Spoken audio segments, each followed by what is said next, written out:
Monsieur le Président, Mesdames, Messieurs, chers collègues, en septembre dernier, le Premier ministre a souhaité que le CESE éclaire le gouvernement sur les voies et moyens permettant de revitaliser le lien étroit qui doit unir la volonté d'engagement de la jeunesse dans la société avec la participation démocratique, en faisant des propositions permettant le renforcement de la cohérence de nos politiques publiques en la matière. Cette question de l'engagement des jeunes et de leur participation démocratique est tout autant essentielle qu'elle est paradoxale, comme le relève le Premier ministre. Les jeunes ne se tiennent pas éloignés des grandes causes ni de la recherche du bien commun, et leur volonté d'engagement ne se dément pas. Pour autant, leur faible participation aux élections politiques porte en elle le risque d'une véritable fracture démocratique et générationnelle. Le constat minutieusement dressé par la Commission rend bien compte de ce paradoxe et de cette difficulté de la jeunesse à se faire entendre, à être convenablement prise en compte par les politiques publiques et, au final, à se sentir concernée par ces moments essentiels de notre vie démocratique que représentent les élections politiques. Le mal est profond, le sujet est complexe, l'enjeu fondamental. C'est ce que la partie constat du projet d'avis montre bien et c'est ce à quoi les préconisations formulées s'efforcent de répondre.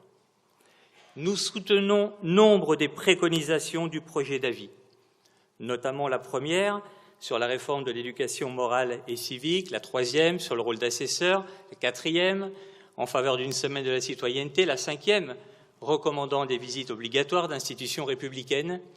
les préconisations 6, reconnaissance de l'engagement dans les parcours des jeunes, et 7, en faveur de la présence renforcée des organisations de la société civile sur le terrain en bénéficiant de moyens en locaux pour cela, sont également importantes, tout comme les préconisations 10 et 11, en faveur d'une meilleure intégration des jeunes dans la construction des politiques publiques les concernant, ainsi que les 13 et 14, relatives à une meilleure information et accessibilité au vote. Néanmoins, notre adhésion bute fortement sur les préconisations 18, 19 et 21 et leur prolongement dans la partie 3. La question du vote blanc, celle du recours au scrutin proportionnel ou la limitation des mandats politiques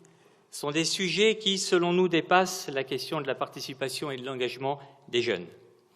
Au-delà, cette orientation prise concernant la fonction politique et les institutions politiques sort, selon le groupe FO, de notre champ de compétences ou de légitimité en tant que confédération syndicale FO. Elle n'entre pas dans le cadre des sujets sur lesquels on estime pouvoir prendre position en tant que confédération syndicale FO, n'étant pas mandaté pour cela sur ces sujets, fussent-ils des questionnements fondamentaux. C'est pourquoi le groupe FO n'a pas pris part au vote.